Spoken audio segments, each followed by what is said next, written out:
In today's episode, we're breaking down Boston's new net zero zoning rule and what it means for the future of development in the city.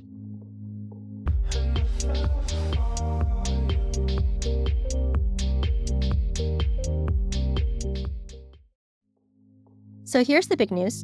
Boston just became the first city in the country to require most new buildings to meet net zero carbon emission standards. The Boston Zoning Commission just approved this as part of Mayor Michelle Wu's push to make the city carbon neutral by 2050. But what does this actually mean for developers and builders?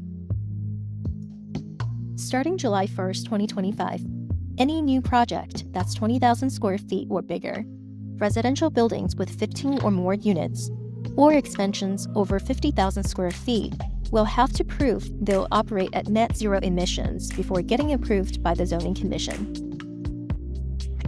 Why is this such a big deal? Well, buildings are responsible for a whopping 71% of Boston's carbon emissions.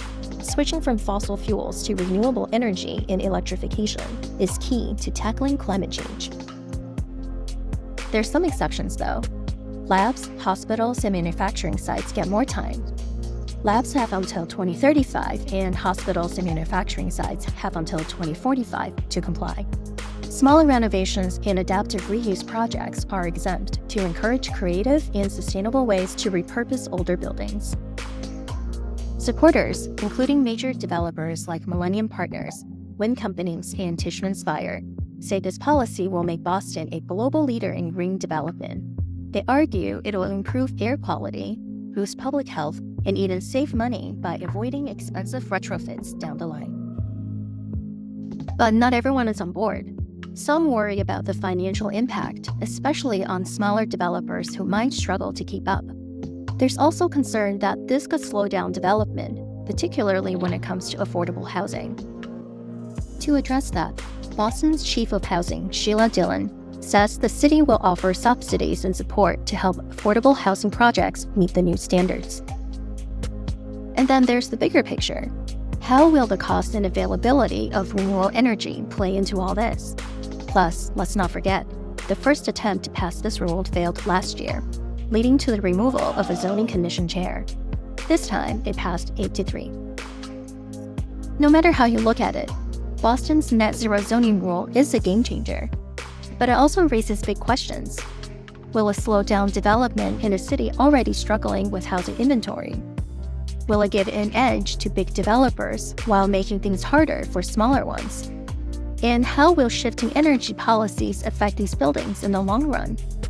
In my next episode, I'll discuss overall impacts these policy changes, along with the macroeconomic factors that drive our future real estate market here in Boston. Do you think this is the right move for Boston, or are you worried about the impact on housing and the economy?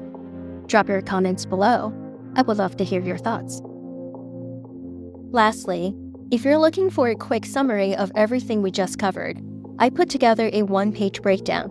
Shoot me an email and I'll send it your way. If you've enjoyed the video, please like, share, and subscribe. And here's a short legal disclaimer.